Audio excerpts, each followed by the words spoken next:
This is Mike Kegley here with Larry Smith, Brad Sturdy. We are talking to CJ Moore of The Athletic.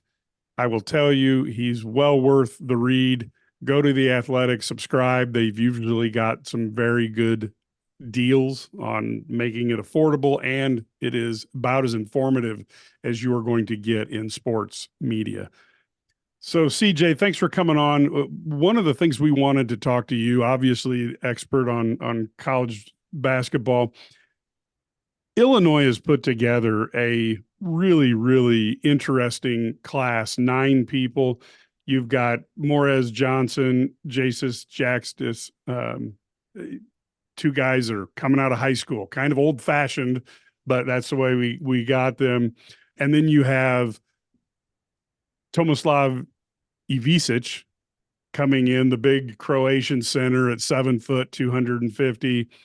You've got Kasparas Jakučionis coming in from Lithuania, the 6'6" shooting guard that looks like he could also be a point guard. And then you figure in 5 transfers with Humrickhouse, Booth, Boswell, White, and Davis. So you've got Brad Underwood, who is an old junior college coach, is used to turning over rosters. As a guy who's trying to envision what's going to happen next season, how do you even start when you're evaluating what your expectations might be for this Illini team with 2 returning players and a multitude of people from different places coming together to form a team? Yeah, it's really difficult, and I think that you lean a little bit on how have they done in the past, just as a program, and then whether it makes sense on how these pieces fit together, and like have they been intentional with how they're building their roster? And I think Brad Underwood really has been. He wants big positional size with skill, and a lot of times, like when I'm trying to figure out like how good these foreign kids are, I'll call around to scouts who have actually been able to go over and see them play, and have usually seen these kids in person and just kind of ask, how good is he? What's he like? Who's he maybe comparable to? And you start to get a little bit of a feel, but it's really, really difficult, I think, until you can actually see them on a college campus and in a college arena and watch them play live together, because you don't always know how their games will translate to the college level. But I think they have a lot of really, really intriguing parts, and it's good. I think it's going to be a fun team. Like, it's going to be a team I want to get eyeballs on the first couple of weeks of the season for sure. Even when they're playing directional U, I want to see what it looks like. So, and I know and I always try to, especially with these teams with a lot of turnover, and I try to talk to these staffs when I'm kind of putting together these rankings, and kind of get an idea of how they see guys and different, how they want to use him, yada yada yada. So I'll usually reach out to somebody on staff a lot of times when I'm trying to put together these super early rankings, and kind of get an idea of what their vision is. Yeah, and the team is really it's very interesting how Coach Underwood is really stacked some tough non-conference games in there. Do you, as somebody who evaluates these, do you worry about a couple losses when good teams are going head to head? How do you look at that as you watch a team develop? Because it seems like guys like Tom Izzo have made a living on losing some games early in the season, which makes for a really tough team later on. Yeah, I don't think it's a bad thing to test yourself. I mean, as a person who loves college basketball, that's what I prefer. I prefer these coaches actually play real competition, and we get great games early on. I think that's what's best for the sport. You can also make an argument for like a new team like this, maybe to build some confidence early and try to get some easy games. But I much prefer the programs that are testing themselves and giving themselves real games and giving me something to watch. Like I Right. said, I'm going to be tuning in probably early on to a team like Illinois, regardless of who they play. But I'd rather see them play some real competition, and I think that's what's best for the sport. Like, college basketball is a sport that is always trying to battle for eyeballs in November, and I think with the college football's new format and their season going deeper into the year, into the school year, I think it's going to be, arguably could be even more of a challenge. So the more marquee games we get, the better. So I applaud that. Good job, Brad. Yeah. Have you had much chance to look at those European leagues, and what level, how would you describe the competition level that's over there?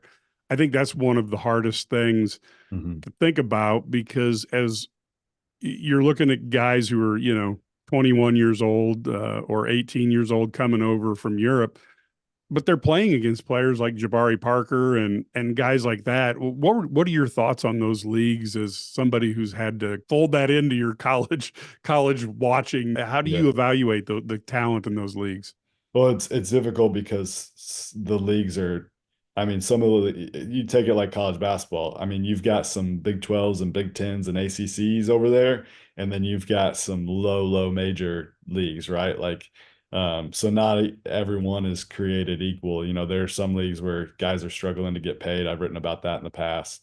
Um, so I don't think everyone is equal, but the good thing for a lot of these young men that are coming over is they've played against like old dudes. They've played against guys that actually know how to play basketball and physicality and stuff like that. So you would think from that perspective they're ready. And one great thing about foreign kids a lot of times is Sean Miller told me this story a couple of years ago where he had a couple of his international kids, and every year before the season he would ask how many points do you think you're going to average? And he'd ask that out of every single guy on the team.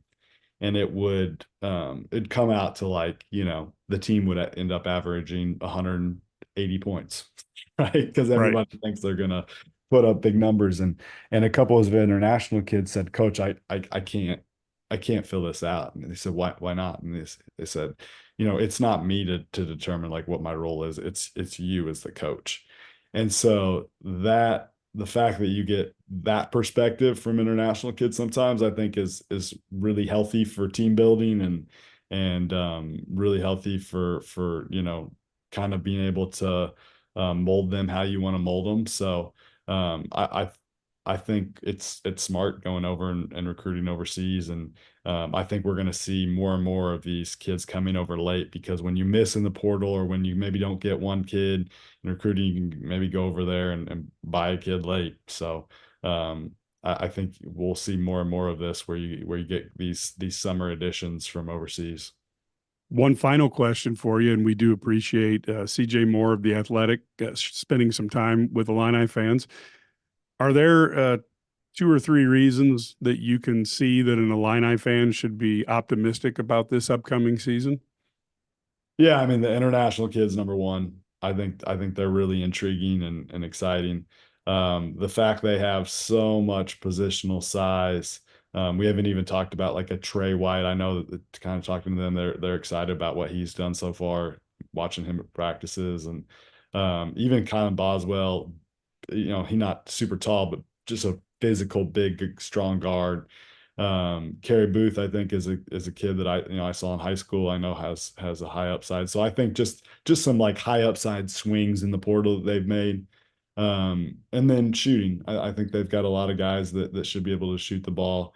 So I think that's at least three reasons to be excited. And you would think that maybe the defense will get a little better with all that positional side. I mean, I think that's one thing where just looking at last season, that's the one area where they were lacking a little bit, and it was kind of puzzling, right, with Brad's background with the players they had. So I'll be intrigued to see if they are able to guard a little bit better this year. Fantastic. Well, we certainly appreciate you dropping by. It's good to get a national perspective on what the Illini are doing, and it's also reassuring to see that there's a positive feel coming out of the national point of view, and it's not just an Illini-centric orange and blue glasses that we're wearing that makes us feel that way. So thank you very much, folks. We will be right back after these messages.